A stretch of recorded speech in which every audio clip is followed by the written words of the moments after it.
Il y a quelque chose d'assez fascinant avec Don Quichotte, Don Quijote de la Mancha pour les hispanophones.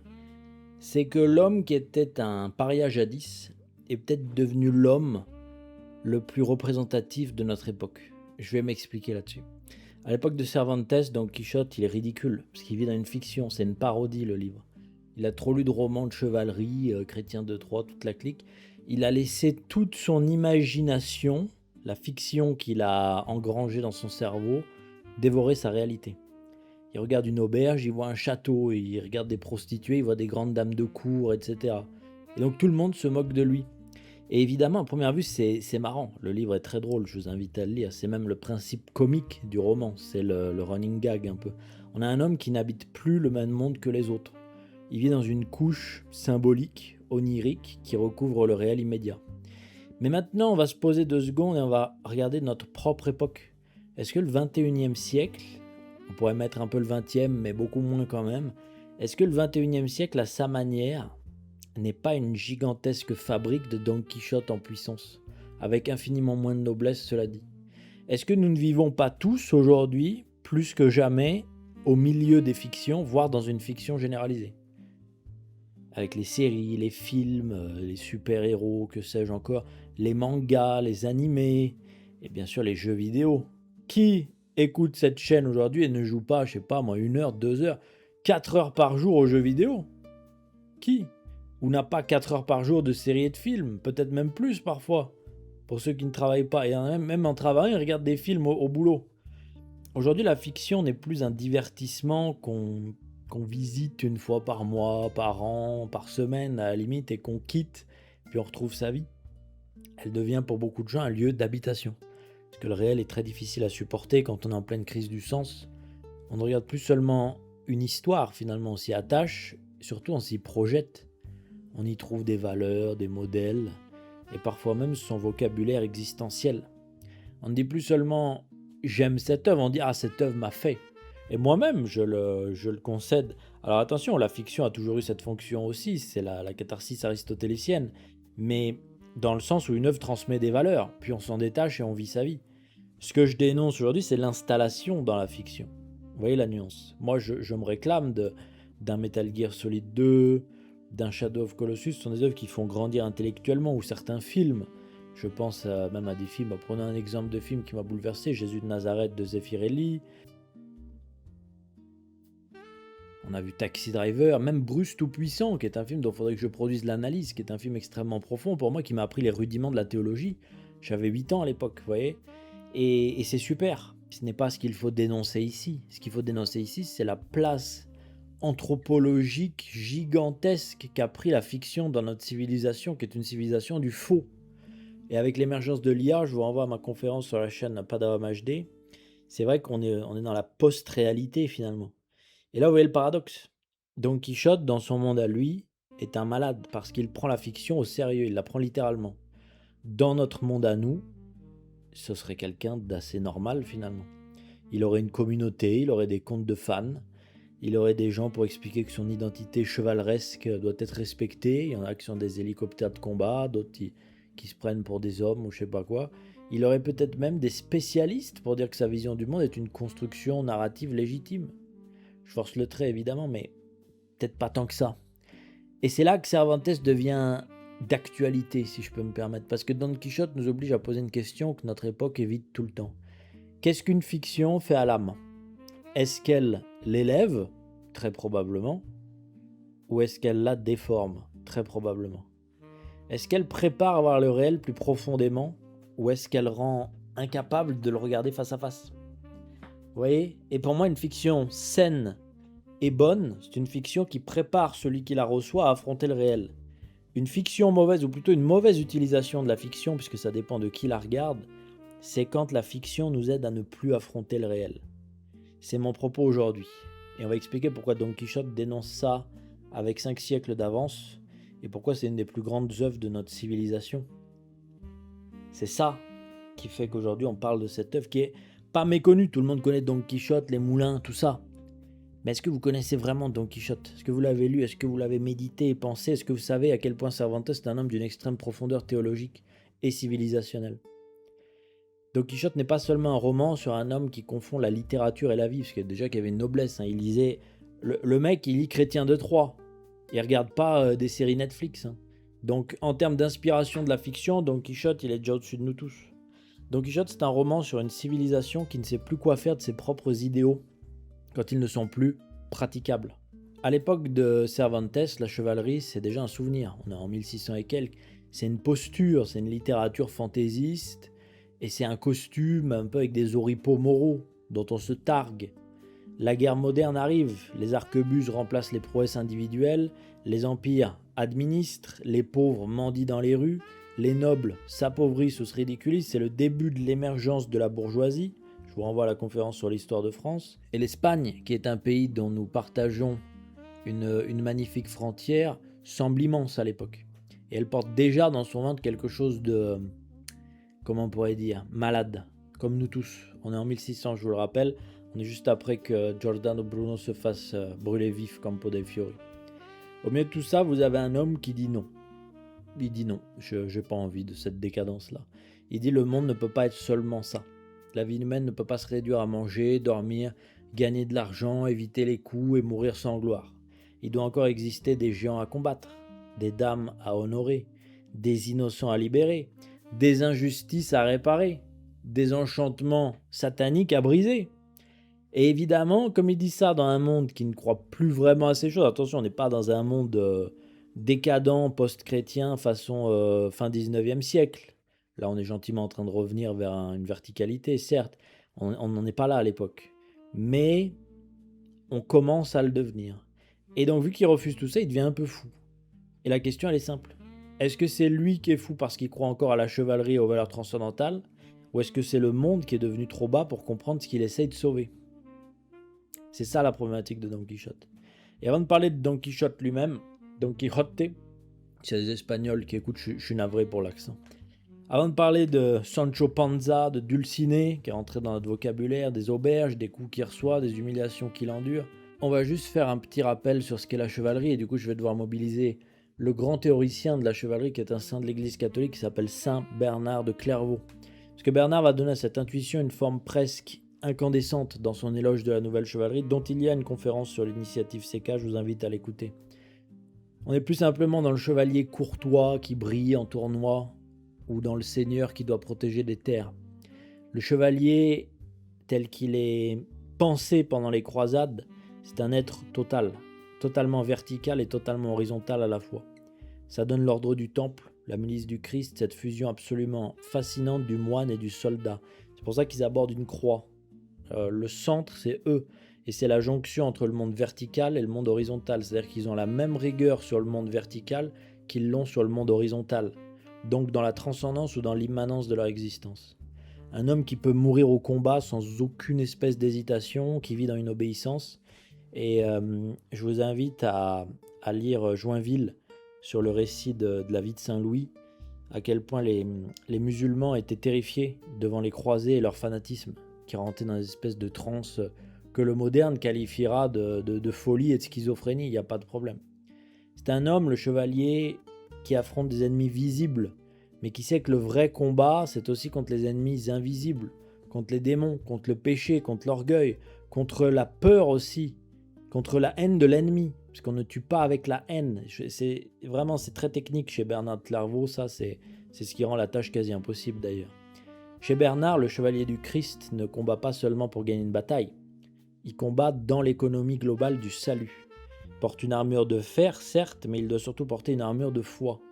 Et c'est là que le Moyen-Âge devient peu compréhensible pour les modernes. Mourir pour le Christ peut être plus glorieux que vaincre pour soi-même. Vous voyez le renforcement. Pour le monde païen, la victoire donne la gloire. Pour le monde chrétien, le sacrifice peut être plus haut que la victoire. Alors ça a toujours été le cas, même dans l'Antiquité, mais pas dans ce sens-là. Le chevalier chrétien n'est pas seulement celui qui écrase son adversaire, c'est celui d'abord qui a tout fait pour s'écraser lui-même. Et donc quand Don Quichotte naît, il naît littéralement au début du XVIIe siècle. Il ne naît pas dans le vide. Il surgit après des siècles de construction héroïque médiévale chrétienne. Il surgit après tout un monde où l'Occident avait essayé de penser le guerrier comme un défenseur de la foi et du bien commun et de la terre sainte. Et c'est pour ça que le roman est beaucoup plus profond qu'une simple moquerie qu'on délivre qui n'ont rien d'absurde en vérité. Cervantes ne tire pas sur un petit genre littéraire ridicule comme on écraserait une mouche ou comme aujourd'hui on fait une parodie de films d'horreur à la Scary Movie, vous voyez. Il touche à un monument de sa civilisation qui est aussi la nôtre, il est espagnol. Hein. Il touche à l'un des grands rêves de l'Europe. Cette vieille tentative de faire tenir ensemble la bravoure, la loyauté, la courtoisie, la protection de la foi, la quête de justice et la gloire devant Dieu. Et quand Don Quichotte imite tout ça de travers, quand il transforme une auberge en château, une paysanne en dame souveraine, etc., il montre que l'idéal chevaleresque a survécu sous forme de fiction au moment même où la civilisation qu'il avait portée commence à ne plus savoir quoi en faire. Vous commencez à comprendre la profondeur qui se dessine dans le livre. Voilà le drame. La chevalerie avait été une manière de civiliser la violence féodale. Chez Don Quichotte, elle devient une manière folle de protester contre la vulgarité vide et creuse de la proto-modernité du XVIIe siècle. Et c'est là que l'histoire devient terrible. Ce qui avait été un code vivant devient un roman.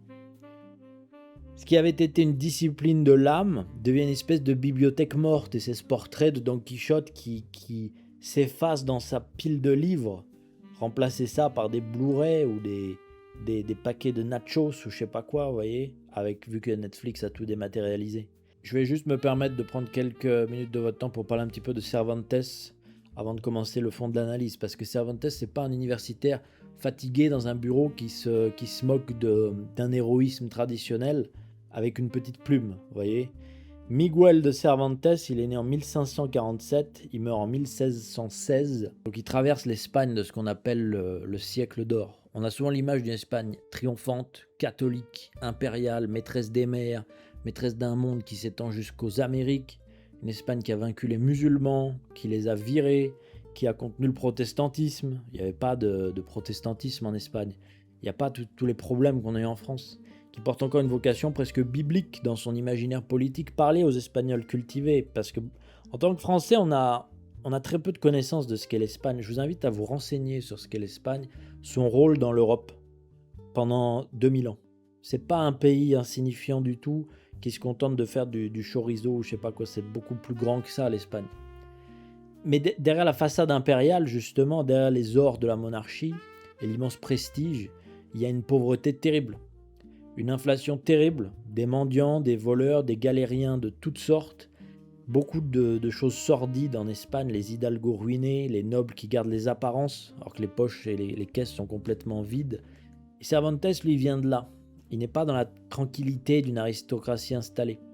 C'est le fils d'un chirurgien pauvre, ça existait à l'époque, il n'y avait pas encore l'avènement de la médecine moderne, donc c'était un peu la débrouille. Il fréquente pas l'université comme un grand docteur, il n'a pas le parcours lisse du lettré de l'époque, vous voyez. C'est pas un Giordano Bruno pèlerin mystique subversif. Il a certes une vie d'aventure, de blessures, de captivité, d'échecs, de dettes, de prison. Bref, mais c'est un homme qui a connu le réel.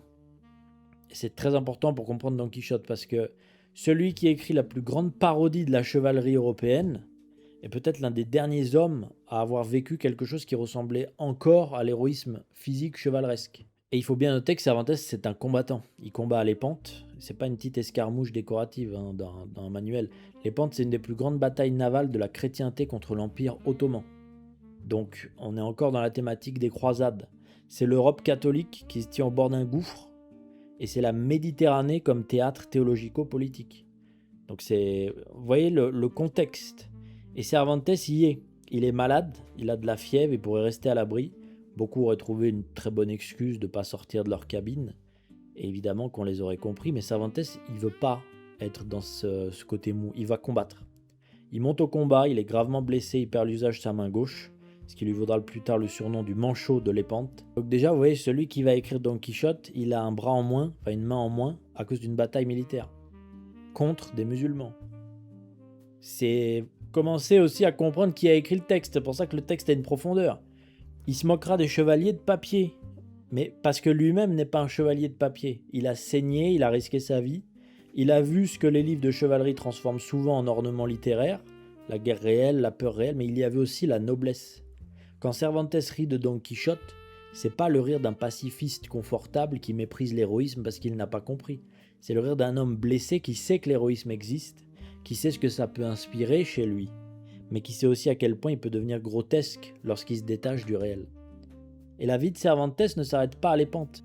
Il est capturé par des corsaires barbaresques, emmené à Alger, en Algérie, actuelle Algérie, réduit en esclavage pendant 5 ans. Je rigole pas de moquerie. Vous vous rendez compte la vie du mec? 5 ans esclave à Alger. Là encore, on parle de choses concrètes. C'est pas une petite mésaventure, hein. C'est un chrétien captif en terre musulmane, alors qu'il vient d'un pays qui s'est libéré de la présence musulmane, avec la Reconquista. Donc c'est un monde où il y a des rançons, des humiliations, des chaînes, des tentatives d'évasion et la peur quotidienne en fait qui fait partie de l'existence. Cervantes tentera plusieurs fois de s'évader, il échouera, il recommencera, il prendra les risques.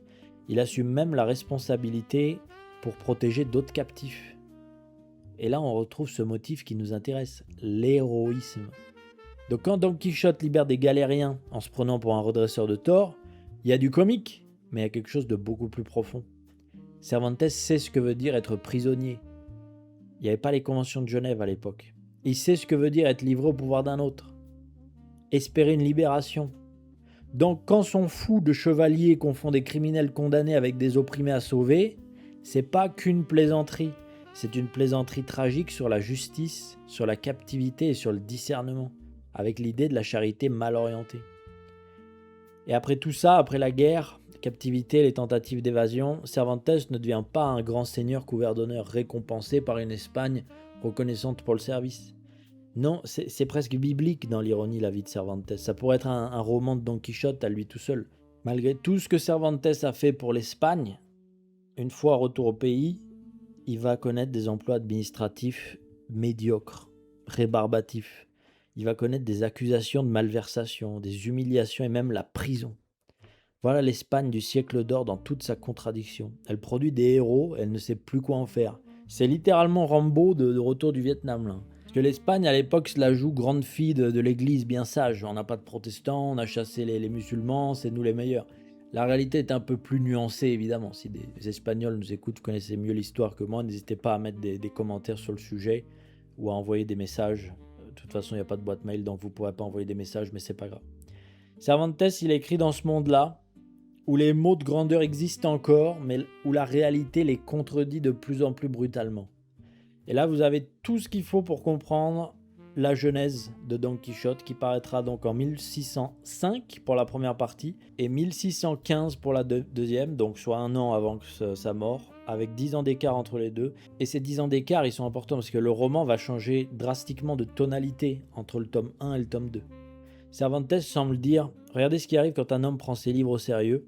Il devient fou, il voit des géants partout, il confond le monde réel avec les conventions littéraires, il met des gens en danger, il se fait battre, il devient ridicule.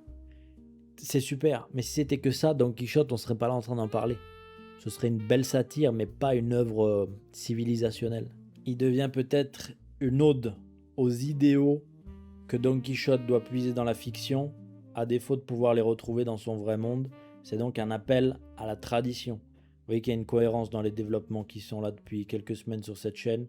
Donc, allons au cœur de l'analyse maintenant.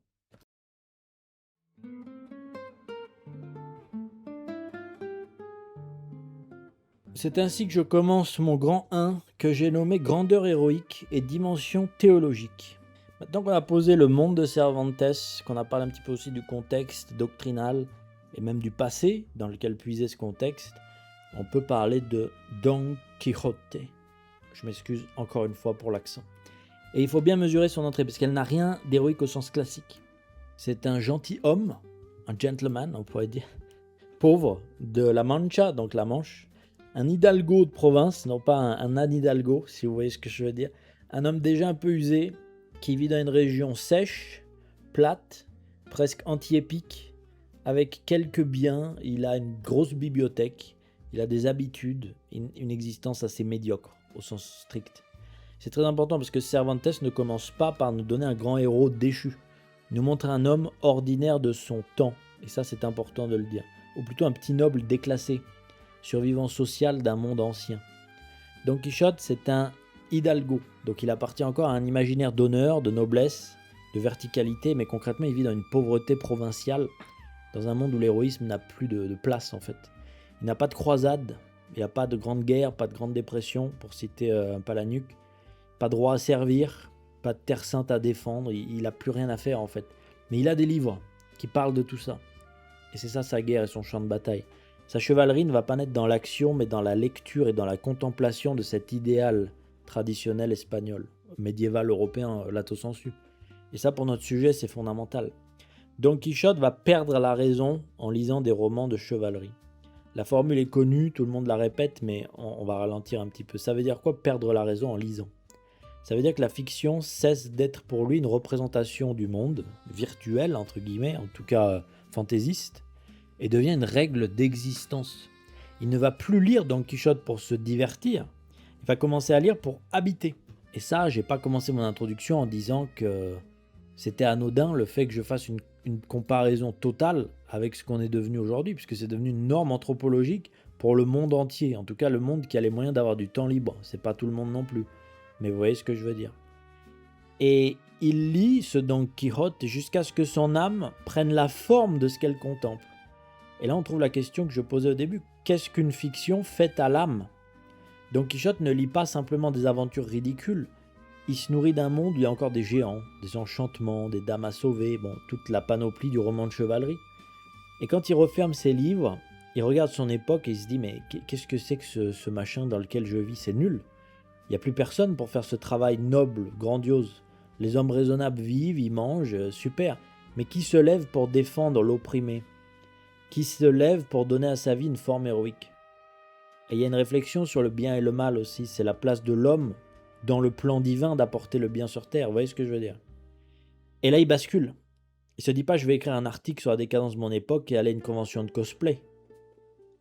Non, il prend une vieille armure, il rebaptise son cheval, il se donne un nom, il se fabrique une dame idéale et il part.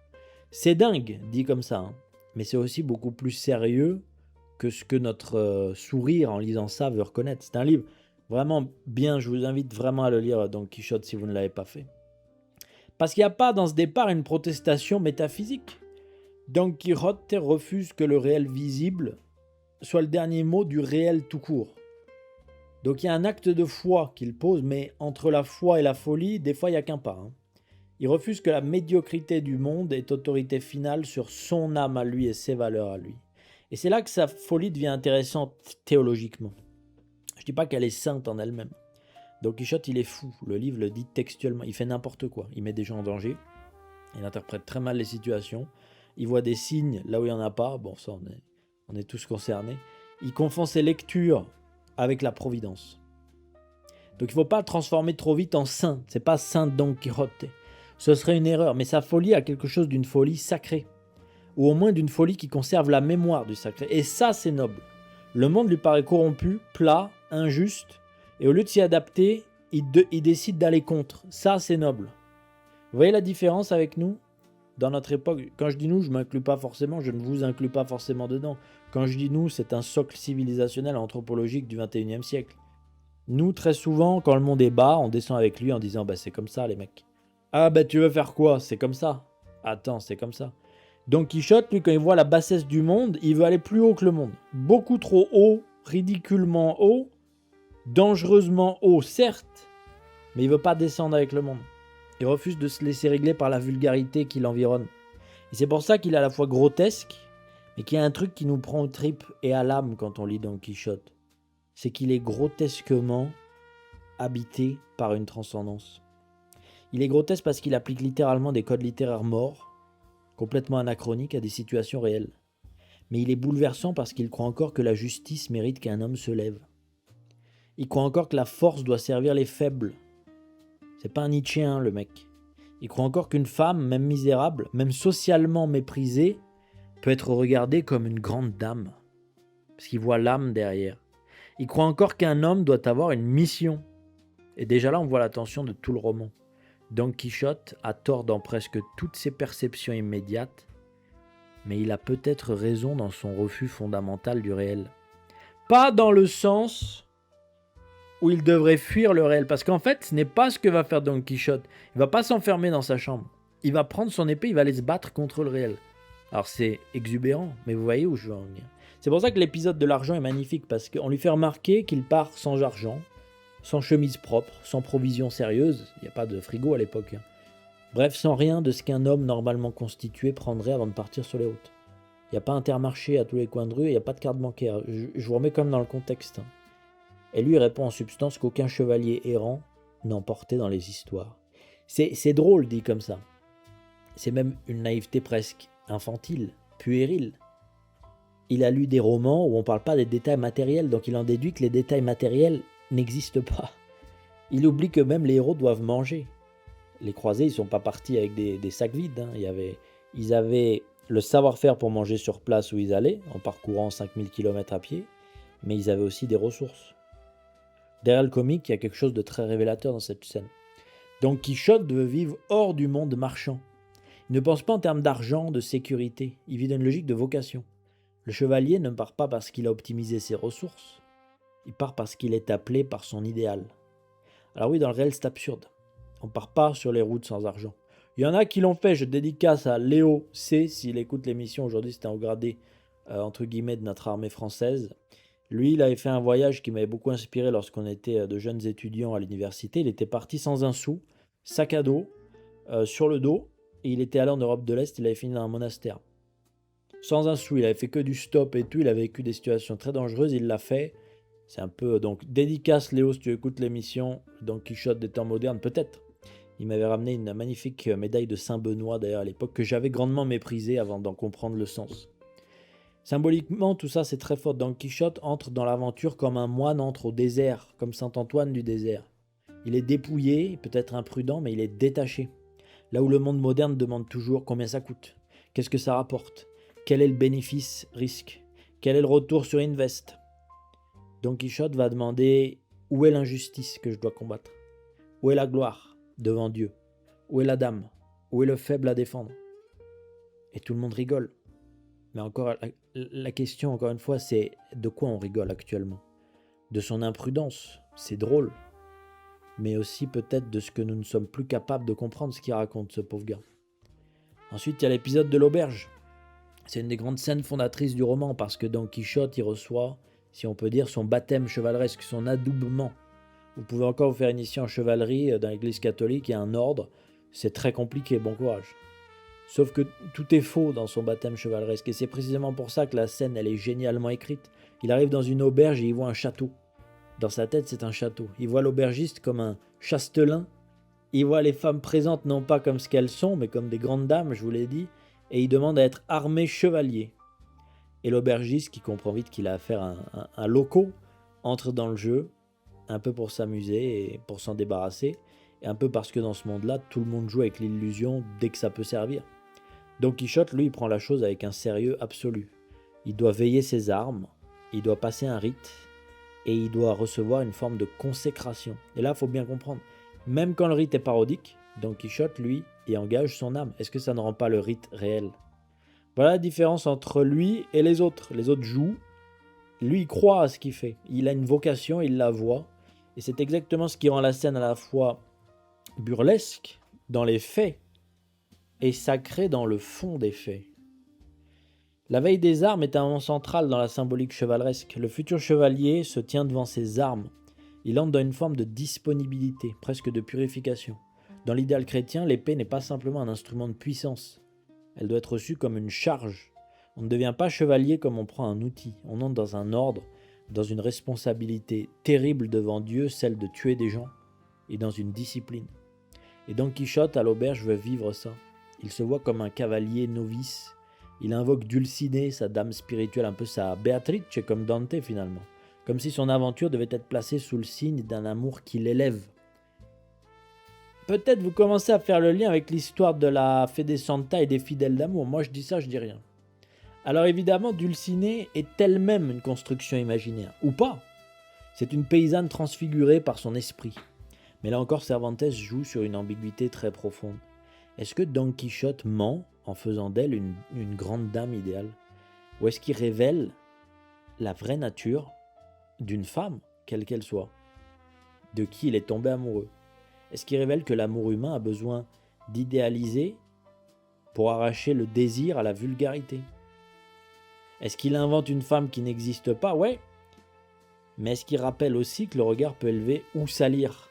Oui aussi. Et c'est pour ça que Don Quichotte n'est jamais simplement stupide. Même quand il délire vers le haut. C'est son problème et sa grandeur en même temps. Il voit pas le réel correctement, mais il refuse de le voir trop bas. C'est énorme. Puis là arrive le comique brutal avec les muletiers qui veulent déplacer son armure et Don Quichotte les frappe. Excusez-moi.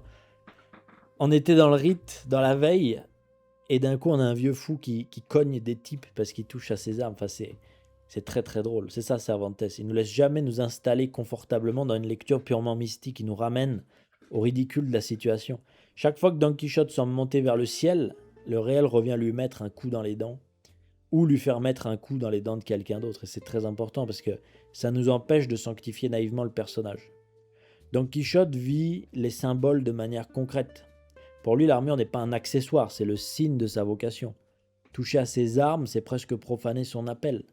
Sauf que les autres ne sont pas dans son monde. Les muletiers veulent juste utiliser l'espace. Ils ont des mules à placer. Donc l'idéal devient violence absurde quand il perd le discernement. C'est ça la leçon. Sans prudence, même le désir sacré peut devenir brutal.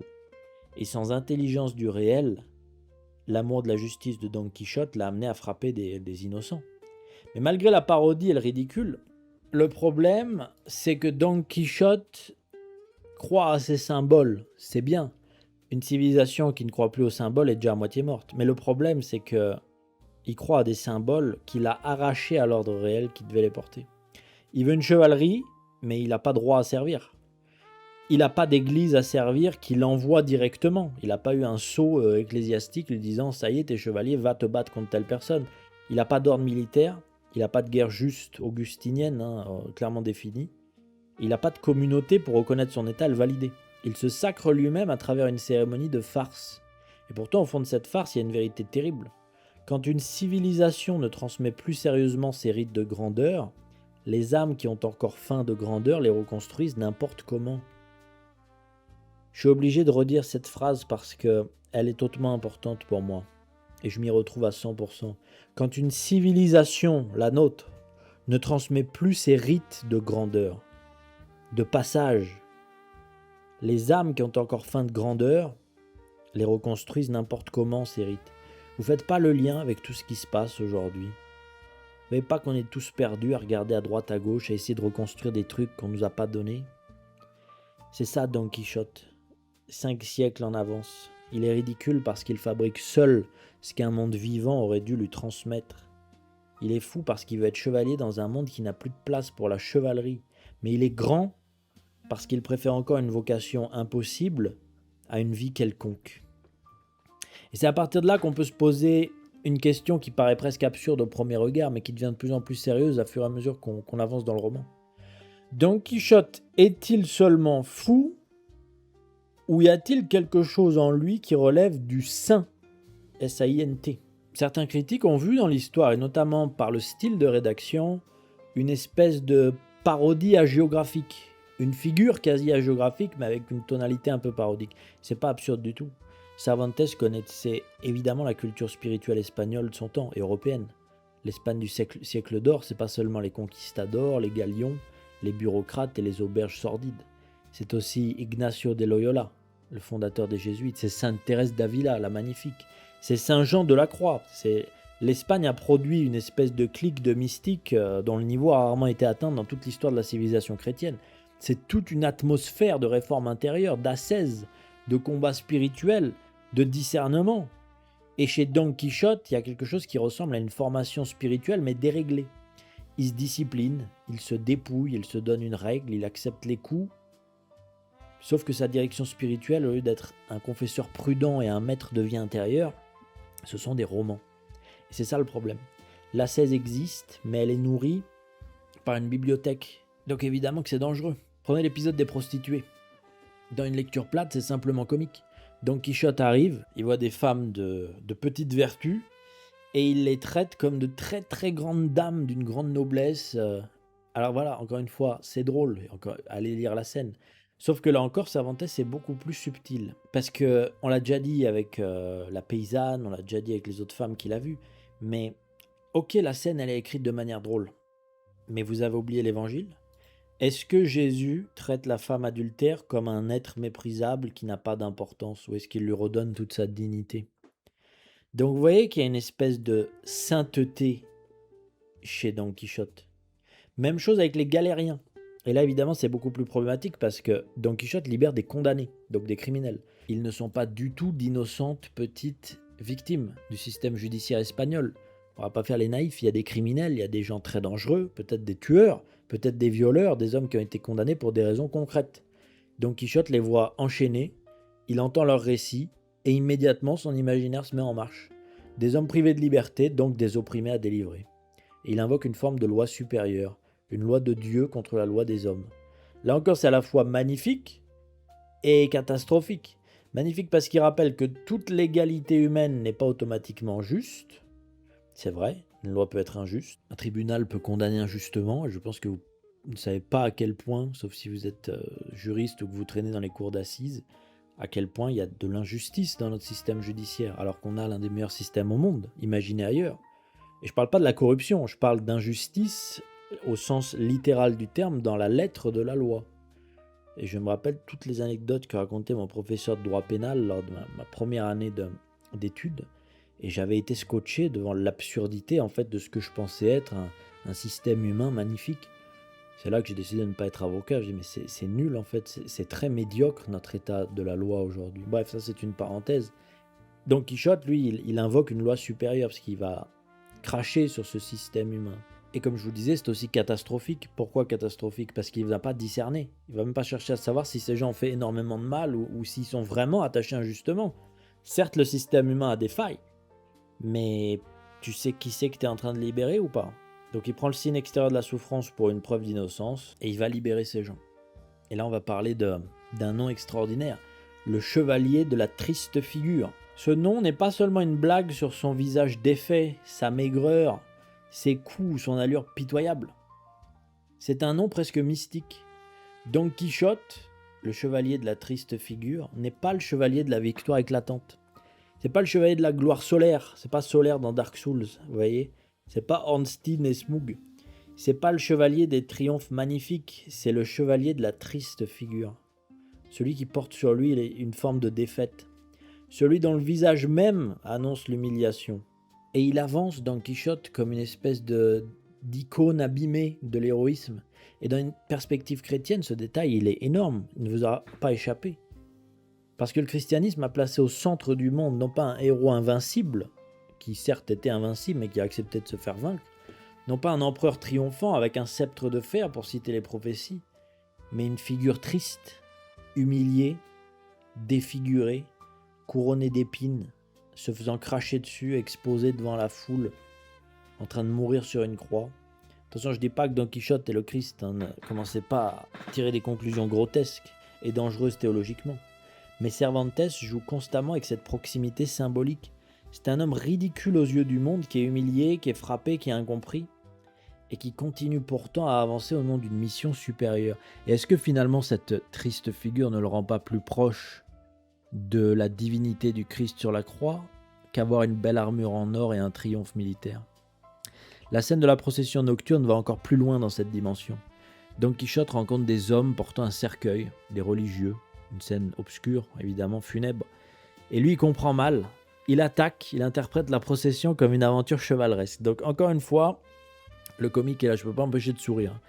Le fou voit un récit là où il y a juste un rite funéraire, donc il se jette dans la scène, il frappe tout le monde. Et c'est intéressant parce que certains chercheurs et commentateurs du texte ont montré que cette scène pouvait résonner avec la translation clandestine du corps de Saint Jean de la Croix à la fin du XVIe siècle. Et même sans entrer dans un débat technique interminable, l'intuition elle est fascinante. Don Quichotte croise une chevalerie plus haute que la sienne. Il croise non pas simplement l'ordre des épées, des duels et des romans, mais l'ordre funèbre, mystique, l'ordre du saint qui a combattu non pas des géants de fiction, mais la nuit de l'âme, le dépouillement et la purification. Et là, le roman devient vertigineux. Don Quichotte est un chevalier errant, mais il existe une errance plus haute, celle de l'âme vers Dieu. Il veut combattre les ennemis visibles, mais il existe des ennemis plus profonds, l'orgueil, l'illusion, l'amour-propre, le péché. Il veut délivrer des prisonniers extérieurs, mais l'homme le plus prisonnier du roman, c'est peut-être lui. Donc Cervantes associe son errance à quelque chose de mystique, mais une mystique déformée, parodique, douloureuse, comme si le roman nous disait « la vraie chevalerie existe encore, mais elle s'est déplacée ». Ça sert à rien de chercher dans l'anachronisme, elle est dans l'âme qui accepte d'être dépouillée. Et c'est pour ça qu'on peut parler prudemment d'un héros d'inspiration chrétienne. Pas parce que Don Quichotte sauverait le monde par sa mort, pas parce qu'il serait sans péché, il n'y a aucun saint sans péché, pas parce qu'il faudrait lui rendre un culte, mais parce que sa trajectoire reprend certains motifs de la Via Dolorosa. Il avance, il est moqué, il tombe, il se relève, il porte un idéal que les autres ne voient pas, et toujours il se relève. Toujours. C'est ça qui est bouleversant. La plupart des hommes renoncent à leur idéal après 2 gifles. Lui, il reçoit des bastonnades entières. Il dérange un cortège funéraire quand même, il se bat. C'est humiliant pour lui au final.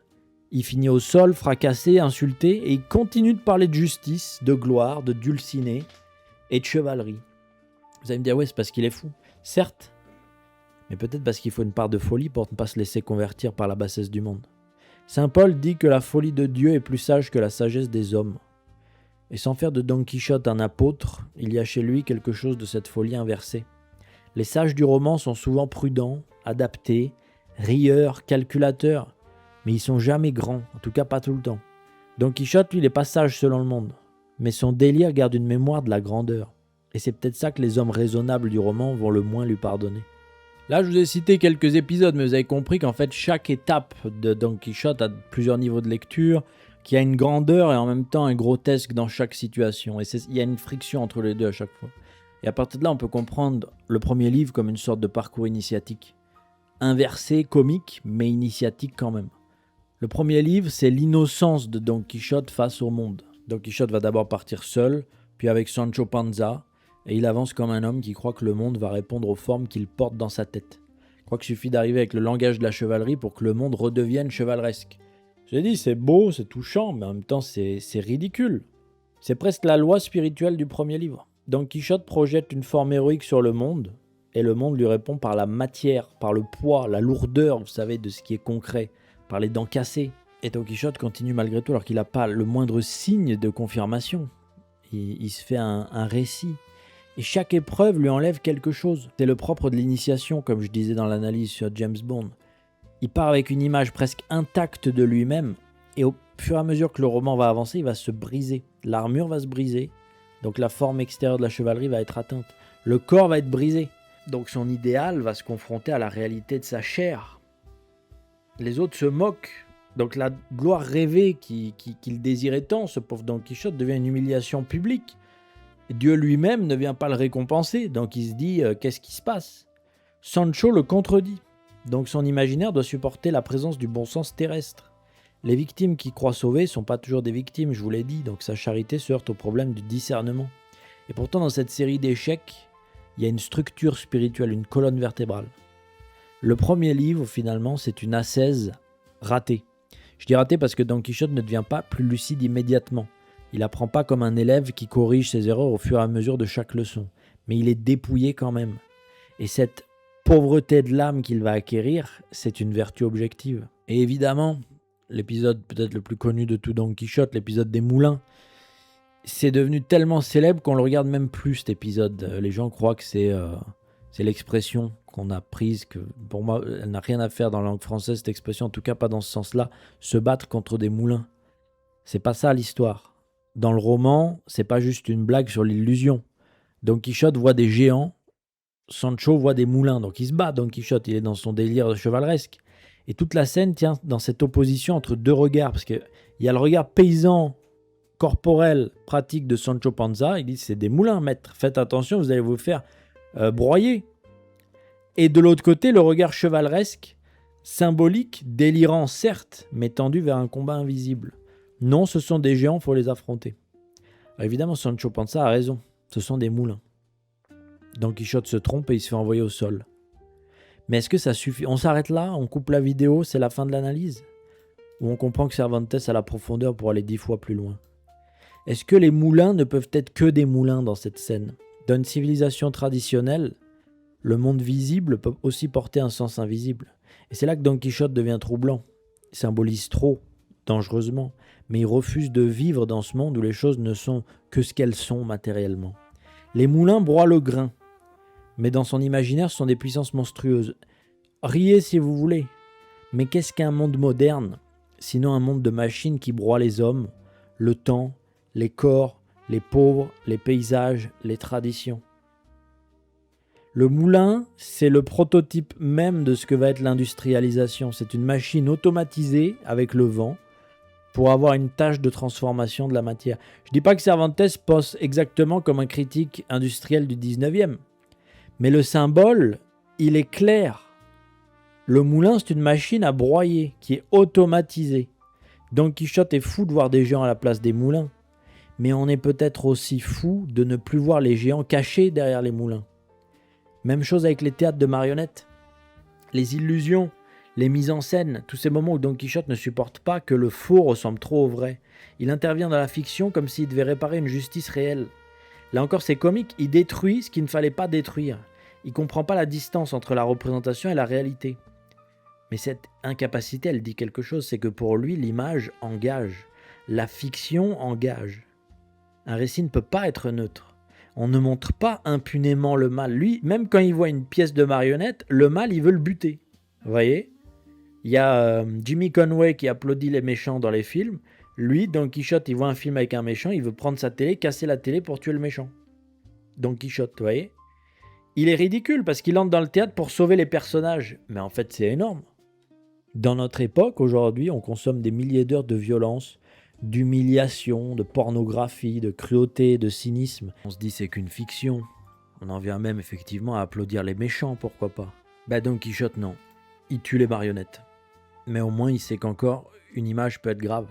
Et bien sûr, pendant toutes ces scènes qu'on aborde, je vous l'ai dit, il y a le fameux Sancho Panza. On n'en a pas assez parlé, mais c'est qui Sancho Panza ? Il est gourmand, il est pragmatique, réaliste, parfois lâche. Don Quichotte ne sera jamais lâche. Et parfois intéressé. Don Quichotte n'est jamais intéressé. Alors qui est le meilleur entre les deux ? Non pas pour les hiérarchiser, mais le réaliste lâche et intéressé, ou le rêveur noble et désintéressé. En tout cas, Sancho Panza, je ne suis pas en train de vous dire qu'il est mauvais. Il a même une bonté réelle, une fidélité qui grandit et une compassion sympathique pour Don Quichotte. Et Don Quichotte, de son côté, va l'élever malgré lui. Parce qu'au départ, Sancho le suit pour une promesse d'île. Donc il se dit, le mec va m'offrir une île. Il n'est pas parti pour la gloire de Dieu et la restauration de la chevalerie universelle. Il part parce qu'on lui promet quelque chose.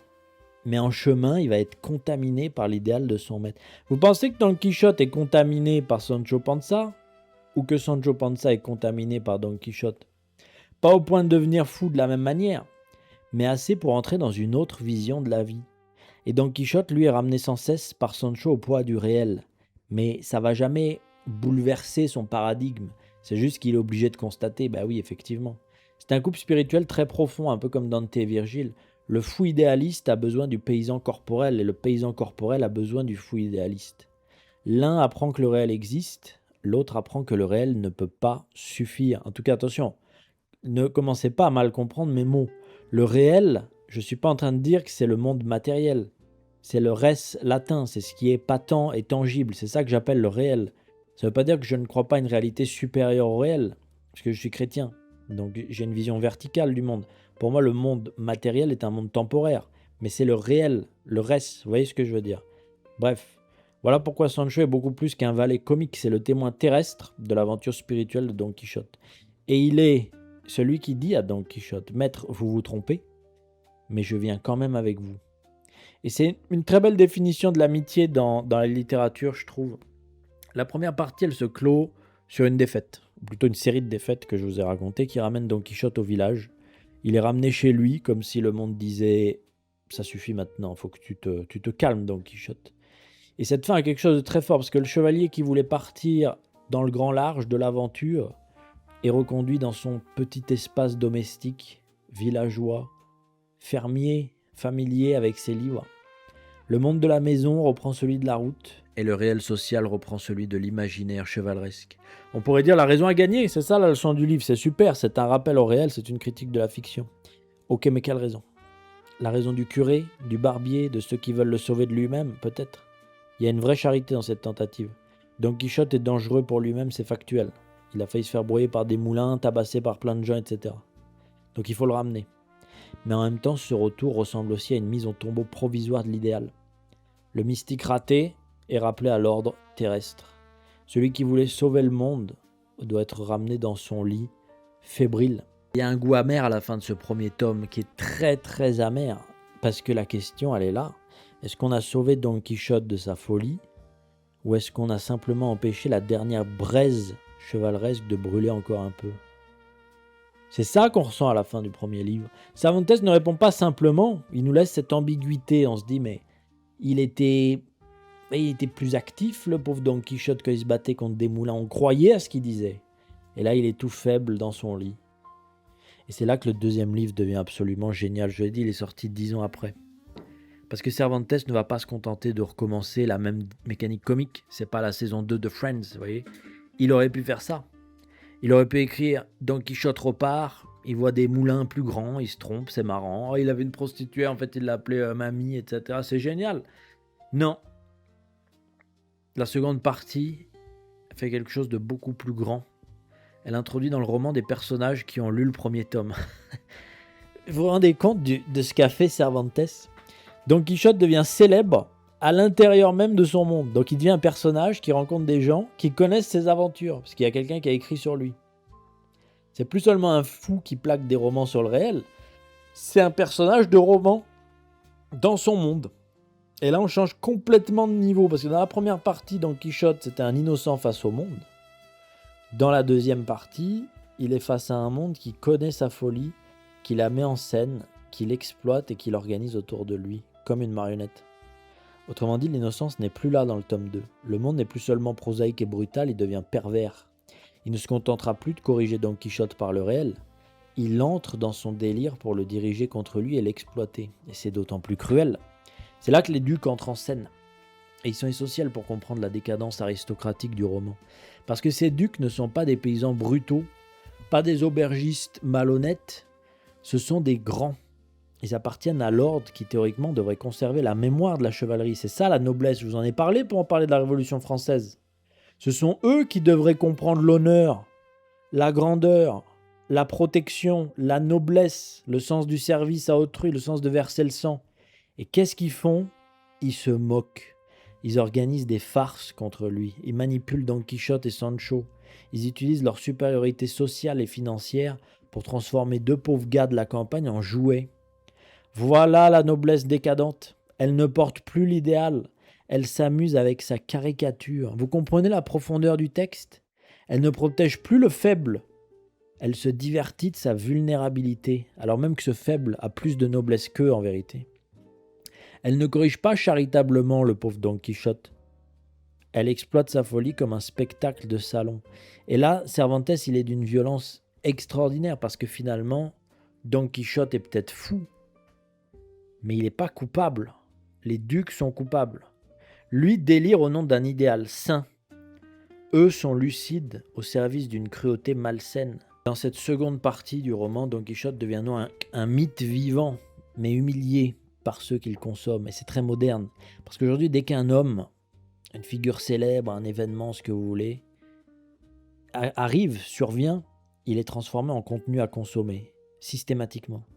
Soit on l'imite, soit on le détourne, on le parodie avec tous les mêmes, on l'exploite. On fabrique des mises en scène autour de lui. Il ne s'appartient plus. Don Quichotte vit déjà cela. Il n'est plus seulement Alonso Quixano, je ne sais pas comment prononcer, c'est son vrai nom, devenu Don Quichotte dans sa propre tête. Il est Don Quichotte dans la tête des autres. Il rencontre son image, il rencontre le récit de lui-même. Il devient prisonnier non seulement des romans qu'il a lus, mais du roman qu'il est devenu. C'est là que Cervantes est un génie, excusez-moi de le dire. Il montre un homme qui était fou parce qu'il vivait dans les livres, et il montre le monde entier transformant cet homme en livre. La fiction qui avait dévoré Don Quichotte est utilisée par les autres pour le dévorer encore plus. Il y a une méditation terrible sur la célébrité, bien avant-gardiste, sur le récit, sur la perte de soi dans le regard public. Don Quichotte voulait entrer dans la gloire chevaleresque. Il entre dans la notoriété grotesque et comique. C'est la profanation de la gloire.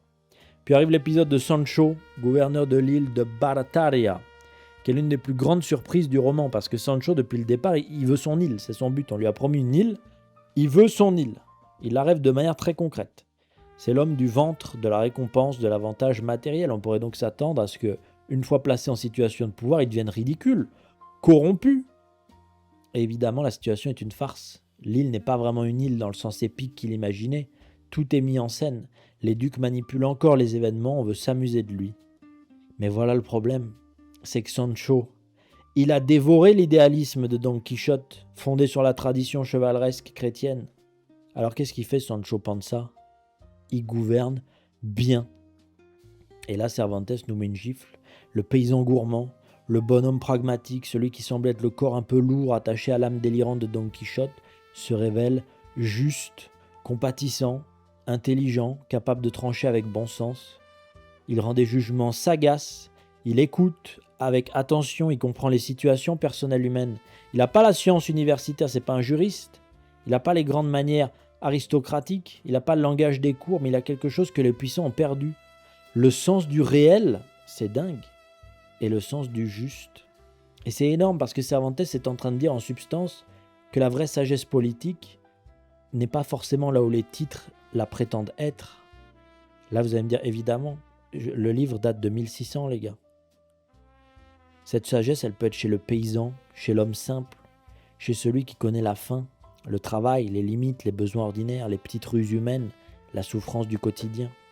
Et là, il faut bien mesurer la portée politique de l'épisode.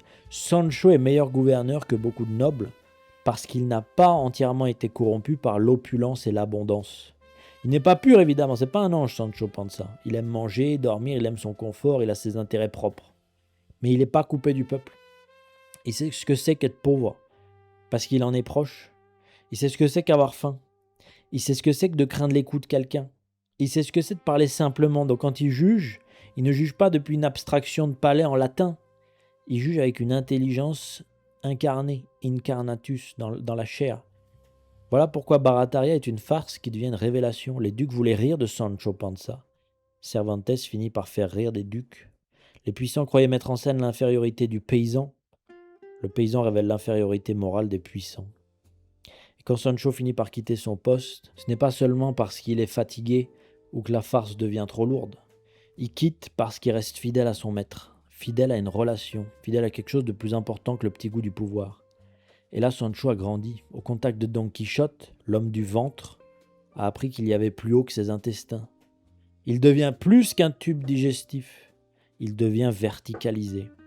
Il ne devient pas un mystique, attention, il ne va pas écrire des commentaires sur Saint Jean de la Croix. Mais il va devenir meilleur. Et c'est peut-être la preuve la plus forte que la folie de Don Quichotte n'était pas stérile du tout, et qu'elle a porté un grain qui est devenu une plante. Pendant ce temps, Don Quichotte affronte des adversaires qui sont eux aussi très symboliques. Le chevalier des miroirs, puis le chevalier de la lune blanche. On se croirait dans Dark Souls. Là encore, Cervantes ne choisit pas les noms au hasard. Le miroir, c'est celui qui renvoie une image. Don Quichotte est confronté à son reflet, ou plutôt à des hommes qui utilisent les codes de sa propre fiction pour le vaincre. Ses adversaires ne viennent pas simplement de l'extérieur, ils entrent dans son langage. Ils se déguisent en chevalier pour parler à sa folie dans la langue de sa folie. C'est très fort, parce que pour ramener Don Quichotte à la raison, les hommes raisonnables sont obligés de passer par le théâtre. Ils doivent devenir eux aussi des personnages. Ils doivent utiliser la fiction contre la fiction. Et ça montre bien que le problème de Don Quichotte n'est pas seulement médical ou psychologique, c'est un problème symbolique. On ne le sort pas de son monde par une simple explication rationnelle. Sancho a pu lui dire 100 fois que les moulins étaient des moulins. Ça n'a pas suffi.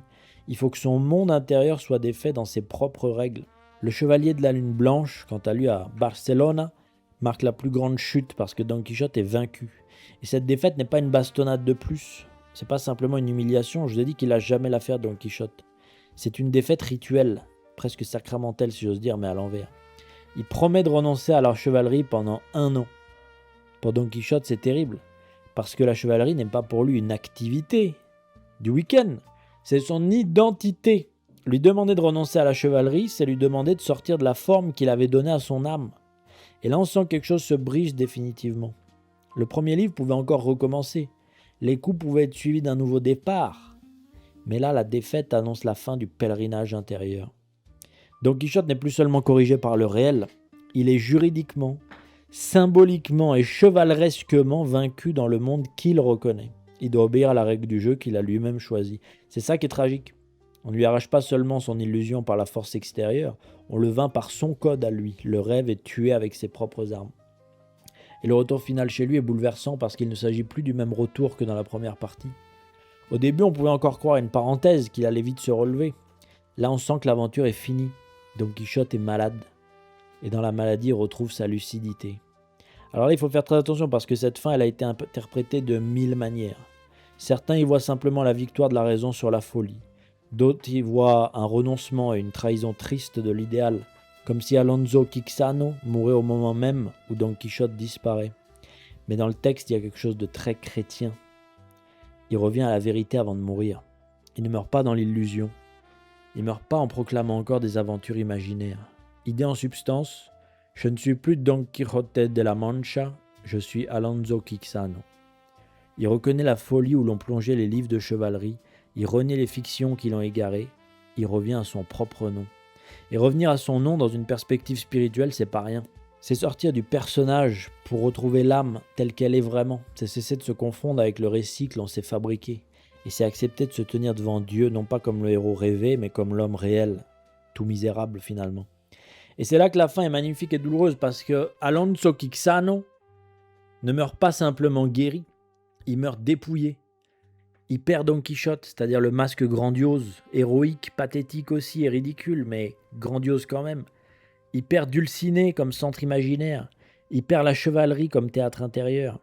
En fait, il perd tout, mais il trouve la vérité nue.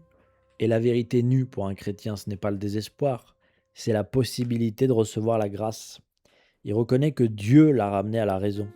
Il demande les sacrements de l'Église catholique, il fait son testament, il se prépare à mourir.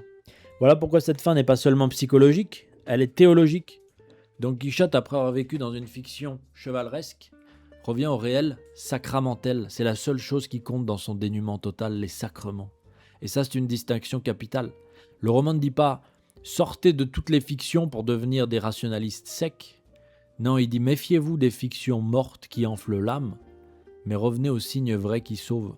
Le sacrement n'est pas une fiction. Le testament qu'il fait n'est pas un délire. La confession de la vérité n'est pas une scène romanesque. C'est l'homme qui revient à Dieu, alors même que dans son délire, il niait le réel, sans nier les valeurs de Dieu. Vous voyez ce que je veux dire? Est-ce que c'est une défaite? Oui et non. C'est la défaite de Don Quichotte comme personnage. C'est la fin de la chevalerie imaginaire. C'est la mort de l'idéal quand il était devenu un délire. Mais c'est peut-être aussi le salut d'Alonso Quixano comme âme. Et là, Cervantes nous oblige à une conclusion très fine. Il ne suffit pas de dire quelle tristesse, il n'est plus chevalier. Il ne suffit pas non plus de dire heureusement, il est redevenu raisonnable. Les deux sont vrais, mais ils ne sont pas suffisants. Il est bon qu'il cesse d'être prisonnier de fiction qui l'ont égaré. Mais il est tragique que le monde où il revient n'a rien à lui offrir d'aussi haut que ce qu'il avait cherché dans son délire. Il meurt guéri de sa folie, mais le monde, lui, n'est pas guéri de sa médiocrité. Et qu'est-ce qui lui reste à la fin? Les sacrements. Après avoir abordé la grandeur du personnage de Don Quichotte et fait cette analyse un petit peu sur ce qui se passe dans le livre, on va parler de l'autre versant de l'œuvre, parce que sinon on va trahir Cervantes. Si on ne voit en Don Quichotte qu'un saint ridicule, parodique, on n'a pas compris le livre. Cervantes n'est pas en train d'écrire une hagiographie parodique pure, il écrit aussi une satire, et même une satire très très dure de l'époque à laquelle il écrit en Europe. Il ridiculise, il démonte toute l'hypocrisie de son époque. Et pour commencer cette analyse justement de ceux dont il se moque, il faut parler de cette omniprésence de la fiction, qui est pire que jamais, je voulais dire en introduction, donc c'est maintenant que je retombe sur mes pattes, parce que c'est là que je voulais aborder la question. Cervantes prend tout l'appareil des romans de chevalerie, et il le jette dans un monde prosaïque. Dans les livres de Don Quichotte, il y a des châteaux, des enchanteurs, des géants. Quand je dis de Don Quichotte, c'est les livres que lui-même Don Quichotte a lus. Dans le réel de Cervantes, il y a des auberges sordides, des moulins, des muletiers, des paysans, des prostituées, des galériens, des barbiers, des bassins, des outres de vin, des coups de bâton un peu partout. Et tout le comique naît du choc entre ces deux mondes. Don Quichotte plaque le vocabulaire de l'épopée sur la matière la plus ordinaire. Et là, on comprend la critique du roman de chevalerie que fait Cervantes. Cervantes ne dit pas simplement « ces livres sont invraisemblables, donc ils sont mauvais ». La littérature a parfaitement le droit à l'invraisemblance, c'est le fameux contrat de suspension d'incrédulité. Les livres ont le droit d'être merveilleux, symboliques, exagérés. La Bible elle-même est pleine de visions, de monstres, d'anges, de combats cosmiques, de songes, de signes. Le problème n'est pas le surnaturel en soi. Le problème, c'est le merveilleux quand il n'ordonne plus l'âme à la vérité, mais qu'il la rend incapable de discerner. Et ça, vous avez compris que c'est le sous-texte aussi de Don Quichotte. Un bon récit héroïque peut former le courage. Un mauvais récit héroïque, selon comment il est lu bien évidemment, et ça, c'est aussi défini par qui le lit, peut fabriquer un imbécile exalté et dangereux. Et c'est exactement le cas de notre cher ami Don Quichotte. Il a reçu de ses livres l'amour de la justice, mais il a aussi reçu une grammaire fausse du monde. Il pense que le réel doit fonctionner comme un roman. Il croit que tout signe est un enchantement, que toute résistance est une espèce d'épreuve chevaleresque. Ça me fait penser à ce film, vous connaissez, Disjoncté avec Jim Carrey, où à la fin, il se bat dans une mise en scène avec son copain, et il peut pas s'empêcher de chanter une musique, je crois qu'il vient de Star Trek, parce qu'il veut une musique de fond quand il se bat contre son pote. Vous voyez ? La fiction l'a contaminé, il veut sa vie comme un film. Et ça, c'est très dangereux. Parce qu'à partir du moment où tout ce qui contredit votre imaginaire devient une preuve que votre imaginaire est vrai, vous êtes enfermé. Don Quichotte a beaucoup de mal à être corrigé par le réel parce qu'il a toujours une explication romanesque pour expliquer pourquoi le réel ne correspond pas à son roman. C'est ça la folie idéologique avant l'heure. Et la critique, elle est beaucoup plus subtile que la critique de la fiction littéraire. C'est aussi une critique de l'idéologie qui prédispose la pensée à interpréter le réel. Et c'est là qu'on peut élargir à la critique d'une certaine culture médiévale figée, notamment dans ses raisonnements stériles. Cervantes ne s'attaque pas à saint Thomas d'Aquin. Il ne s'attaque pas à la grande intelligence théologique médiévale dans ce qu'elle a de vivant, d'ordonné et de lumineux. Cervantes, dans ce livre, il se moque d'une scolastique desséchée. Il y a toujours ce goût de retour aux sources, puisque, je vous l'ai dit, le livre ne nie aucunement, même s'il est très ambigu sur bien des sujets, la vertu chevaleresque. Il nie le côté décalé de l'application de cette vertu de manière aveugle, sans vouloir en extirper la substantifique moelle, mais juste en voulant en prendre les apparats. Et donc lui, il critique ce temps qui est insipide, ce goût de la disputatio pour la disputatio, d'un esprit qui tourne à vide. On n'est pas loin de la controverse de Valladolid, là. D'une intelligence tellement enfermée dans cette catégorie qu'elle ne touche plus rien du réel. On dit que l'obsession de Don Quichotte pour les débats, les disputes, les subtilités, les questions chevaleresques et parfois théologiques lui fait sécher le cerveau.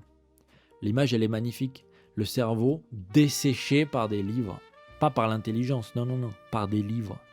Par une intelligence déconnectée de la vraie vie. Par des mots qui ne nourrissent plus rien. Par des fictions qui n'éduquent plus rien. Par des raisonnements qui ne conduisent plus à rien, mais à une espèce d'exaltation stérile, pour ne pas dire idéologique.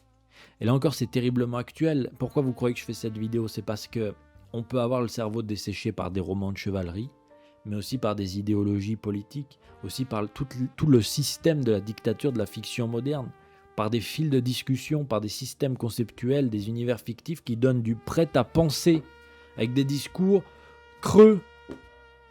Donc la cible de Cervantes, ce n'est pas la chevalerie comme vertu, ce n'est pas non plus le Moyen-Âge chrétien. La cible, c'est la forme morte de la pensée humaine, la forme morte d'un héritage qui devrait être vivant. C'est la coquille sans âme, c'est l'armure sans le chevalier. C'est pour ça que Don Quichotte est si pathétique. Il a tous les mots de la chevalerie, mais il n'y a plus l'ordre social qui les rendait opérants. Il a les gestes, mais il n'a pas le monde qui pouvait les reconnaître. C'est une parodie vivante, mais on ne parodie pas le néant, on parodie une forme qui a eu assez de force pour survivre dans les esprits après sa mort. Don Quichotte est donc la preuve comique que la chevalerie est morte, mais la preuve que l'Europe, dès ce moment-là, commençait déjà à se rechercher, parce qu'elle avait perdu son fondement. Et à partir de là, tout ne va être que coquille vide. Regardez les grandes idéologies qui ont suivi après le XVIIIe siècle, XIXe siècle, XXe siècle. Vous comprenez où je veux en venir ? La seconde partie de Don Quichotte, elle ajoute à ça une mise en abîme absolument redoutable. Cervantes répond à un continuateur apocryphe, c'est-à-dire à quelqu'un qui a publié une fausse suite de Don Quichotte. Imaginez la situation, vous écrivez un livre, il devient célèbre, c'est avant le droit d'auteur et tout, Beaumarchais n'était pas passé par là et le droit n'avait pas été révolutionné, et quelqu'un arrive pour voler votre personnage et il fait la suite. Cervantes va donc répondre littérairement, non pas par un communiqué d'avocat, mais il va intégrer le problème dans l'œuvre. C'est très drôle et génial au demeurant. Et là, il devient moderne d'une manière stupéfiante, c'est qu'il introduit des personnages qui ont lu le premier tome, il joue avec la célébrité de Don Quichotte, je vous l'ai dit, et il crée une circulation des récits à l'intérieur du récit. il introduit Cid Ahmed Benengeli, historien fictif, comme si l'histoire de Don Quichotte passait par une source arabe. C'est à mourir de rire. Autrement dit, Cervantes nous dit constamment, attention, vous lisez une histoire, mais cette histoire sait qu'elle est une histoire. Elle se regarde elle-même, elle se commente elle-même, et elle se défend contre les mensonges qui veulent la remplacer. Cid Ahmed Benengeli est une invention géniale parce qu'il donne au roman une fausse autorité historique. Moi, j'avais pensé à ça pour la suite du Journal de minuit, mais sous une autre forme, j'en dirai pas plus. Atomic Dog, si Dieu veut, bientôt. Cervantes fait semblant de ne pas être simplement l'auteur. Il fait comme s'il avait trouvé une chronique, comme si Don Quichotte était un personnage historique rapporté par un historien. Et évidemment, c'est comique parce qu'on sait bien que tout ça est un dispositif littéraire. Mais ce dispositif sert à poser une question très profonde. Qui contrôle le récit historique ? Qui a le droit de raconter une vie ? Qui décide de la vérité d'une histoire ? Don Quichotte lui-même est prisonnier des récits qu'il a lus. Les autres personnages lisent le récit de Don Quichotte. Le faux continuateur essaye de voler le récit de Don Quichotte. Cervantes introduit donc un historien fictif pour donner et retirer de l'autorité à son propre texte. C'est une immense machine à interroger la fiction. Et finalement, s'il fallait garder une substantifique moelle de Don Quichotte comme sous-thème principal, c'est ça. C'est une critique de la fiction et de la place qu'elle a pris dans la société. Et je vous raconte pas s'il avait vu le monde actuel. Et là encore, on revient à notre époque, je vous le dis. On vit dans une guerre des récits. Tout le monde raconte, détourne, réécrit, falsifie, commente, coupe, met en scène. L'histoire d'un homme peut lui être volée par ceux qui la racontent. Comme cet homme qui a été tué récemment, je crois que c'était à Narbonne, qui s'est fait agresser par des espèces de singes dégénérés qui se prenaient en photo à côté de son corps, paix à son âme, que Dieu ait son âme. Et il y avait des presses qui titraient « Rix, c'est une Rix ». Non, c'est 5 mecs sur un mec. C'est 5 animaux sur un mec qui s'acharnent à mort. C'est pas une rixe. Vous voyez le mot rixe, comment il bouleverse la situation ? Eh ben, c'est la guerre des récits. Don Quichotte le vit littéralement. Il devient un personnage dont la réputation circule, se déforme, se manipule. Et Cervantes, en reprenant son œuvre contre la fausse suite, affirme quelque chose de très simple. Mon personnage ne vous appartient pas. La fiction n'est pas un terrain vague où n'importe qui peut profaner ce qui a été créé. Il y a une paternité de l'œuvre qui est consubstantielle à un propos. Et il n'y a que l'auteur de ce propos qui peut continuer cette œuvre. Cette mise en abîme dénonce donc la prolifération des récits mensongers. Et c'est encore plus profond si on relie ça à Don Quichotte lui-même. Parce que Don Quichotte est malade de récits mensongers. Mais ces récits mensongers, et c'est là que je veux en venir, avaient une substance telle qu'ils lui ont donné un moyen de pouvoir redresser, au moins dans sa tête, la bassesse du monde qu'il avait devant lui.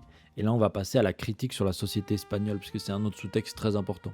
On pourrait dire espagnole, mais disons européenne en général, de l'époque. Je vous ai un petit peu dépeint ce qu'était l'Espagne à l'époque en introduction et comment Don Quichotte, du coup, doit répondre à cette bassesse du réel en fantasmant quelque chose. Mais ce fantasme a des traits de noblesse que n'ont plus ses contemporains, ce qui va en fait de facto par mimétisme placer Don Quichotte dans une position moralement supérieure au monde qui l'entoure, malgré que ce soit un délire. C'est ça qui est fascinant. L'Espagne du XVIIe siècle, elle est dans une contradiction terrible. Je vous l'ai dit parce qu'elle paraît immense. Il y a les richesses venues du Nouveau Monde qui ne produisent pas nécessairement une société saine. C'est une grande leçon historique ça, parce qu'on peut faire venir de l'or, de l'argent par bateau entier. On peut couvrir les cartes de possession. On peut se penser comme une puissance providentielle qui doit coloniser le Nouveau Monde et avoir une économie malade, une inflation énorme, une pauvreté massive et surtout une pauvreté civilisationnelle qui est en train de poindre le bout de son nez. Et c'est là que le roman rejoint l'univers picaresque. Le roman picaresque, pour ceux qui ne connaissent pas, c'est ce genre espagnol où on suit des personnages de basse extraction, des vagabonds, des petits escrocs, des survivants, des hommes qui vivent de ruse dans une société dure, des hustlers comme on dit. C'est pas l'épopée du héros noble, justement, on est après l'ère du roman de chevalerie, c'est l'anti-épopée du pauvre malin qui doit survivre. Et évidemment, ça concernait tellement de gens que ça a marché, le roman picaresque. Et Don Quichotte traverse ce monde-là. Il rencontre des gens qui galèrent, je l'ai dit, des galériens. Et le contraste est magnifique parce que Don Quichotte, il arrive avec l'épopée dans la tête, mais le monde réel est picaresque. Et ça, faut comprendre le contexte littéraire pour comprendre cette friction entre les deux mondes. Lui, il pense en termes de gloire, de justice, etc. Eux pensent en termes de ruse. Et pas que les pauvres dans le roman, les nobles et même les hommes d'église. Et c'est pour ça que le choc est si violent, parce que c'est pas simplement un homme fou contre un homme normal. C'est l'épopée idéale contre la débrouille qui frôle l'immoralité, voire parfois qui franchit la limite de l'immoralité. voire de la perfidie. C'est la verticalité contre la survie horizontale. Et Cervantes ne nous dit pas simplement que l'épopée est fausse et que la débrouille est vraie. Il nous montre qu'une société où il ne reste plus que la débrouille est une société qui est en train de perdre sa noblesse et sa dignité transcendantale. Les galériens, les aubergistes louches, escrocs, les ducs oisifs, les étudiants imposteurs, tout cela compose une galerie morale de la décadence. Les galériens montrent une société de crimes, de peines, de chaînes, mais aussi d'ambiguïté judiciaire. Les aubergistes montrent le monde du petit profit, de l'arrangement, de l'accueil sans aucune noblesse, sans aucune chaleur, où l'hospitalité devient une transaction et parfois un piège. Les étudiants imposteurs montrent une intelligence qui n'est plus orientée vers la sagesse authentique, mais vers la farce, la manipulation, le sophisme et la petite supériorité ironique du débat public. Et les ducs, eux, sont peut-être les pires, parce qu'ils ont le rang de la noblesse, le sang de la noblesse, sans la vertu de la noblesse. Ils devraient être les héritiers de la chevalerie. Ils devraient protéger, élever, gouverner, incarner une forme de noblesse. Mais ils se divertissent, ils organisent des humiliations, ils transforment la faiblesse de Don Quichotte et la simplicité de Sancho en spectacle morbide. Et là, il faut bien comprendre la violence de Cervantes. Quand les pauvres rient de Don Quichotte, c'est parfois brutal, mais on peut comprendre quelque chose de leur dureté. Ils vivent dans un monde pauvre, dur, sale, ils se défendent comme ils peuvent. Mais quand les grands rient de lui, c'est une condamnation, parce que les grands ont reçu assez pour ne pas être médiocres. La décadence aristocratique, c'est ça que nous annonce le livre.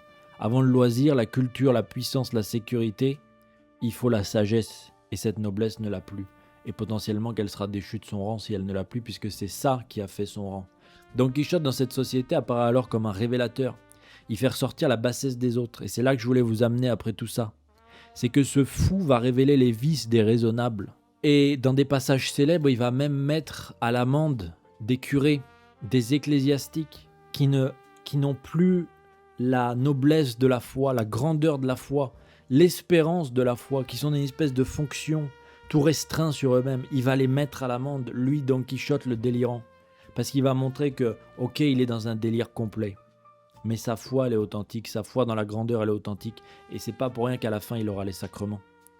La satire sociale devient donc une prophétie de la décadence. Pourquoi je dis prophétie ? Parce que Cervantes ne décrit pas seulement son temps, il annonce quelque chose pour l'Europe moderne. Il montre une société qui garde les mots du sacré, de l'honneur, de la noblesse, mais qui perd progressivement les réalités correspondantes. Allez voir une cérémonie de remise de la Légion d'honneur. Moi, ça me fait plus rire que Don Quichotte. Et ça, c'est exactement les mécanismes de la décadence. La décadence ne commence pas toujours quand les mots disparaissent. Souvent, elle commence quand les mots restent, mais qu'ils ne veulent plus rien dire. On parle encore d'honneur, mais on vit dans l'intérêt. On parle encore de foi, mais on se contente de rites vides. On parle encore de noblesse, mais on pratique la cruauté mondaine. Combien de personnes vont à l'église en prenant l'hostie en ne sachant même pas qu'il est interdit de prendre l'hostie si on ne considère pas que c'est littéralement le corps du Christ, pas symboliquement. On parle encore de gloire, mais on cherche seulement la réputation ou le divertissement. Don Quichotte est ridicule, parce qu'il prend les mots au sérieux. Et dans une société décadente, prendre les mots au sérieux, c'est déjà une folie en fait. Si vous dites honneur à des gens qui n'y croient plus, ils vont vous rire au nez. Si vous dites justice à des gens qui ont appris à s'arranger, ils vont rire. Si vous dites dame devant une prostituée, ils vont rire aussi. Si vous dites géant devant un moulin, ils vont rire encore plus, et ils ont raison. Mais peut-être qu'ils rient aussi parce qu'ils ne savent plus nommer les monstres. Il faut parler de la fausse religiosité, c'est important, je l'ai à peine introduit avec l'ecclésiastique. Don Quichotte traverse une société qui conserve des formes religieuses, mais où ces formes peuvent devenir des mécaniques extérieures et vides. Dans la première partie, il s'en prend à une procession de pénitents parce qu'il croit qu'ils ont pris en otage une statue. Bon, c'est super drôle, il n'y a pas de souci. Et il interprète mal. Il voit une scène religieuse, il la transforme en aventure. Oui, c'est absurde, la réaction est folle, mais la scène révèle une tension forte entre la vraie foi et le rite vidé de sa substance. Don Quichotte est scandalisé parce qu'il croit voir une injustice sacrée. Il pense que la statue est vraiment prisonnière. C'est idiot dans les faits, mais ça pose une question. Que reste-t-il d'un rite quand il n'est plus habité intérieurement ? Parce que les mecs qui font la procession dans la scène, ils la font comme une espèce de coutume. Ils n'en ont rien à faire de ce qui se passe. C'est un théâtre social, c'est une manifestation extérieure. Et lui va prendre ça littéralement. Donc il va trop loin. Mais peut-être que Cervantes veut nous ramener à un juste milieu. Cervantes ne fait pas un pamphlet protestant contre les rites catholiques, certainement pas. Ce serait anachronique et absurde de dire ça, et ceux qui le font sont anachroniques et absurdes. Il montre plutôt qu'une religion réduite à ses apparences peut devenir incompréhensible ou même suspecte pour une âme qui cherche une vérité plus vive. La violence de Don Quichotte contre cette procession est donc doublement intéressante. D'un côté, elle montre le danger d'une foi sans discernement. Don Quichotte croit défendre le sacré, mais il attaque une pratique religieuse, sainte et légitime. Il fait du désordre au nom d'une justice qu'il comprend mal. Ok, mais de l'autre, sa violence révèle le malaise d'une société où la religion peut être pratiquée extérieurement, sans nécessairement plus transformer les cœurs. Et c'est une critique très catholique au fond, si elle est bien comprise, parce que le catholicisme n'a jamais dit que le rite suffisait magiquement sans conversion intérieure. Le rite est réel, le sacrement est on ne peut plus réel, la liturgie est réelle. Mais l'homme peut y assister avec un cœur mort. Il peut porter un cierge et garder une âme complètement sombre. Et il peut suivre une procession et continuer à vivre dans l'injustice. C'est pour ça que la satire de Cervantes, elle est si profonde et que ce texte nous parle tant. Cette satire ne dit pas simplement « regardez ce fou qui attaque des gens ». Elle nous oblige à avoir une société où l'héroïsme est devenu une fiction, où la noblesse n'est même plus pratiquée et portée par ceux qui devraient la pratiquer et la porter, où la pauvreté ronge les routes, où les rites peuvent devenir complètement creux et extérieurs, une expression de religiosité comme disait René Guénon.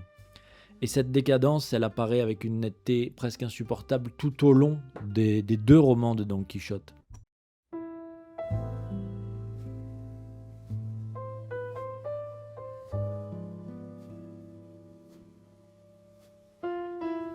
Pour conclure, j'aimerais dire que Don Quichotte est une œuvre essentielle. À la base, j'avais appelé ça une œuvre essentielle pour l'Europe. Mais en fait non, c'est une œuvre essentielle pour le monde entier. Il faut commencer par là parce que sinon on risque d'enfermer le roman dans une petite case patrimoniale européo-centrée, genre grand classique espagnol. Mais c'est vrai d'ailleurs, mais peu importe, ça va plus loin que ça. Don Quichotte parle à tout le monde. Il parle aux Japonais, aux Français, aux Russes, aux Américains, aux Africains. Il parle aux lettrés éduqués, il parle aux non-lettrés non éduqués. Parce qu'il parle d'une expérience absolument universelle. Le décalage entre l'idéal et le réel. Trop d'idéal, c'est la folie. Pas assez d'idéal, c'est creux. Tout homme a un moment porte en lui une image plus haute que sa vie. Tout homme a déjà rêvé d'être plus grand, plus juste, plus courageux, plus pur, plus héroïque que ce qu'il est réellement. Tout homme a déjà voulu croire que le monde pouvait être autre chose qu'une addition de besoins, d'argent, de prudence et de petite lâcheté. Et en pleine période de crise du sens, c'est pour ça que je voulais parler aujourd'hui de Don Quichotte. C'est un roman qui n'est plus complètement médiéval, mais qui n'est pas encore complètement moderne. Le roman, il est entre deux mondes.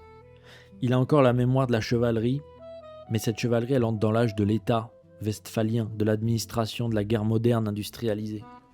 Elle croit encore cette époque où il est, Cervantes, mais elle doute déjà. Elle honore l'héroïsme, mais elle commence à le trouver un peu ridicule sous certains aspects. Et elle a plein de rites, partout, parce que ça tient une société debout. Mais elle les pratique de manière creuse.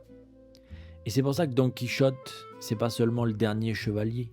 C'est aussi en fait l'un des premiers personnages de fiction moderne. Vous voyez le lien avec Taxi Driver, Travis Bickle ? Est-ce que Don Quichotte n'est pas le proto-homo novus qui lutte contre sa condition d'homo novus ? Vous voyez ce que je veux dire ? Les héros antiques ou médiévaux ne se demandaient pas sans cesse s'ils étaient ridicules. Le chevalier médiéval, dans les romans, avançait dans un monde accordé à son imaginaire. Don Quichotte, lui, avance dans un monde qui contredit son imaginaire à chaque tournant. Il est obligé d'expliquer et de s'expliquer l'écart. Il est obligé de produire des justifications. Il dit que ce sont des enchantements, des magiciens, etc. Et là, on entre dans la modernité. Le personnage n'est plus seulement porté par une épopée. Il est mis en crise de sens par le réel. Il devient problématique.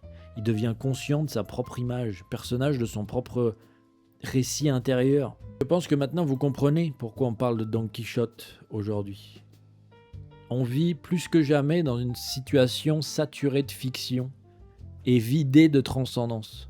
On n'a jamais consommé autant de récits. Il y en a 100 par jour qui sortent. Jamais consommé autant d'images, d'univers, de personnages, de séries. Je parle pas des jeux vidéo. On n'a jamais autant vécu dans la fiction. Mais en même temps, on n'a jamais eu de plus en plus de mal à croire à des vérités supérieures capables d'ordonner ces fictions. Résultat, l'imagination devient immense, mais elle n'est plus du tout orientée. Elle enfle, elle excite, elle remplace, elle compense, elle nous permet de faire les autruches. Mais Don Quichotte nous a avertis. Une fiction peut élever une âme, mais elle peut aussi la rendre folle. Un récit peut donner du courage, mais il peut aussi couper du réel. Cervantes nous avertit aussi dans l'autre sens, et c'est là que c'est un grand penseur et grand écrivain.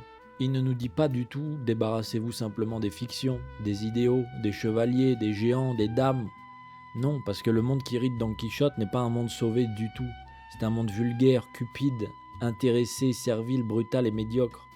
La perte des valeurs transcendantales ne produit pas des adultes lucides et équilibrés. Très souvent, elle produit des hommes plats, des coquilles vides, des hommes qui veulent la gloire sans avoir ce qui fait la gloire, qui veulent la noblesse sans avoir ce qui fait la noblesse.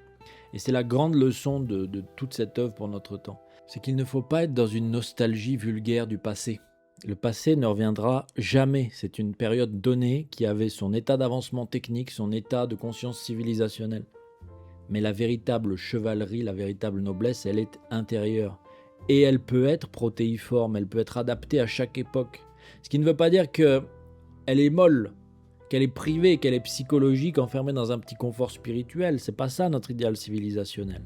Non, cette noblesse intérieure, cette chevalerie intérieure, elle veut dire enracinée dans l'âme avant de se manifester dans les actes. Si l'homme intérieur n'est pas ordonné, son épée frappera de travers, son flingue ou sa dialectique aiguisée qui doit critiquer la modernité. Si l'imagination n'est pas purifiée, elle transformera les moulins en géants et les géants en moulins. Vous voyez pourquoi je fais cette double notion? J'ai pas simplement dit les moulins en géants, j'ai dit aussi les géants en moulins. Si la foi n'est pas accompagnée du discernement, elle deviendra un fanatisme ou un délire qui supprimera la pensée. Et si la raison n'est pas ouverte au sacré, elle deviendra un cynisme vide et nous serons alors des tubes digestifs ambulants. Don Quichotte devait perdre sa fausse chevalerie extérieure qui était pétrie de bonnes choses intérieures pour trouver sa noblesse intérieure ultime, l'acceptation de la grâce divine et des sacrements. Et c'est pour ça que sa mort est si grande. Il meurt pas comme il avait rêvé de vivre, il meurt pas en chevalier de roman, il meurt en chrétien. Et ça vaut plus que toutes les fictions héroïques. Alors pourquoi Don Quichotte est essentiel pour l'Europe? Parce qu'il lui rappelle ce qu'elle risque de perdre et ce qu'elle doit purifier. Et le roman l'a fait en 1600, on est en 2026, et je crois qu'il nous reste 1% de trucs qui tiennent debout. Mais on verra bien ce qu'on en fait.